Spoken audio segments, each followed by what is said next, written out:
Alright, so this is going to be a review of the Vox Music Player app. The Vox app, also available on Mac computers, is not available on Android, but I have an iPhone, so when it comes to listening to music, this is the one I prefer. It does cost $6 in the App Store, but I do believe it's worth it, mostly just because the sound quality is very good compared to all the other apps that play FLAC files. I would use the music app on the phone, but it does not play the FLAC files that I like, and I'm not going to waste time or hard drive space to convert my music to an iPhone supported file type, or iPhone Apple Music app supported file type. But moving on, let's take a look at the actual app itself. It's The library is going to be the main view that you're going to see. It's going to be ordered by artist, then album, and there's no quick scroll function to be able to quickly go through here, but you do have a search here at the very top, which is very handy. Also, there's no option to edit metadata, and so if you do import your music and the metadata is not correct to begin with, then the files can be all over the place and hidden in unknown folders, and tracks could be out of sequence. So it really makes it difficult when you cannot add a folder of music. You have to add the individual files themselves, and hopefully the metadata lines those files up correctly, which takes really sometimes a lot of time to make sure happens exactly correct. Um, Hopefully that's something that's fixed in the future. I don't know if that's on purpose because of the loop feature on here or not. Loop is a subscription service that allows you to play music wirelessly. That's stored on your, like, I think on your computer. I've not tried Loop, so I don't know some of the details about it. I just know I'm not going to use it. Um, but ultimately, importing music could definitely use a lot of help. Some quick options on here on the top left. Of course, you have a library. You can connect to SoundCloud. You can connect to YouTube, which is nice because you can listen to audio-only videos from YouTube and actually multitask on the phone at the same time. But the big drawback is the files are the lowest quality files when you're playing them back. So I would love to use that feature, but right now there's no way I'm going to use that feature just because it's too low quality. You have collections, which is kind of like playlists. You have radio, which does cost $10 a month and gives you access to 30,000 music radio stations, and then your settings. Um, Once you do find an album that you like to listen to, and you just go into it, tap on it.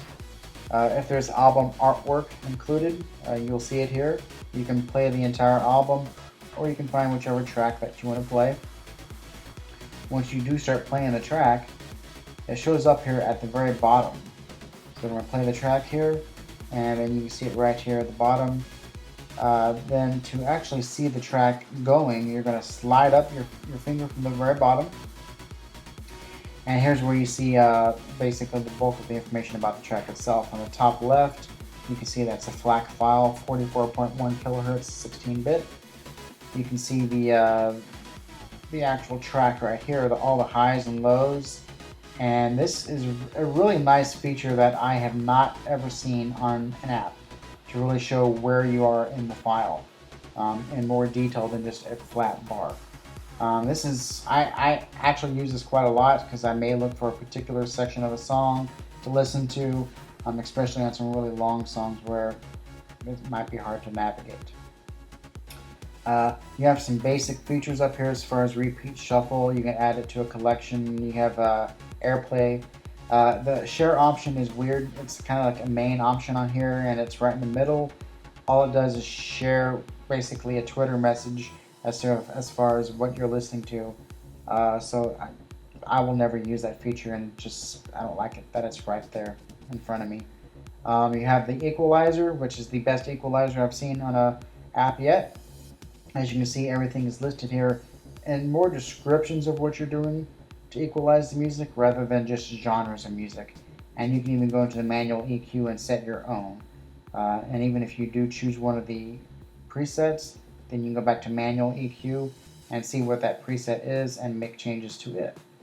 Um, so very nice feature. That's one of the biggest positives about this is the equalizer can really make sound go from good to great.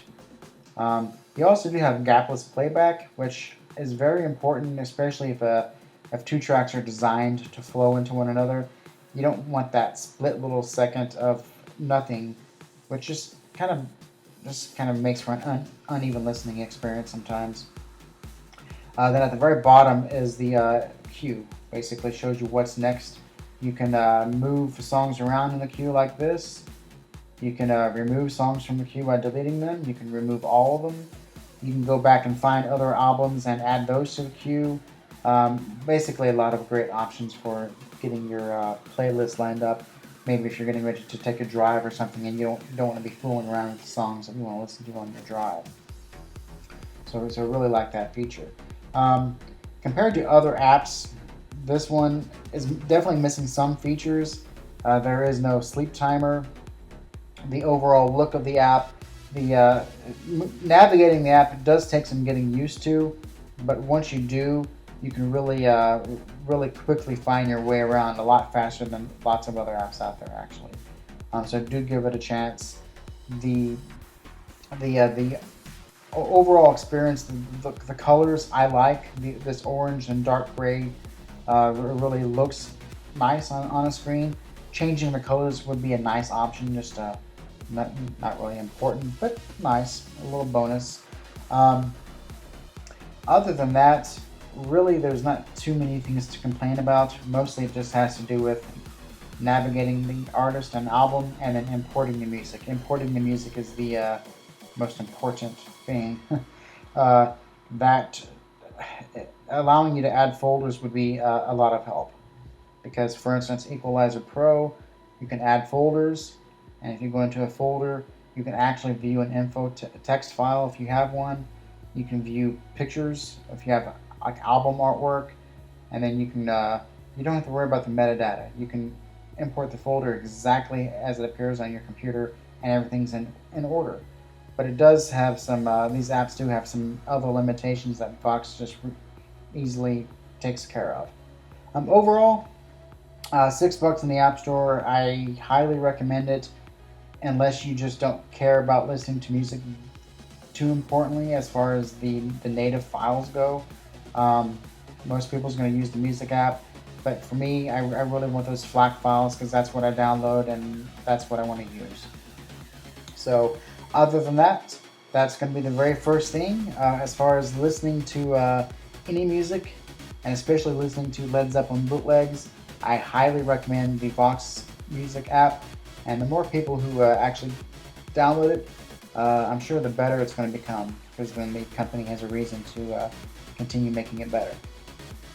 But otherwise, I definitely look forward to the next video. I'm going to be talking more about the listening experience of music, and always trying to find the best ways to listen to music. And right now, when you're looking to listen to music from your iPhone, then I definitely highly suggest Vox.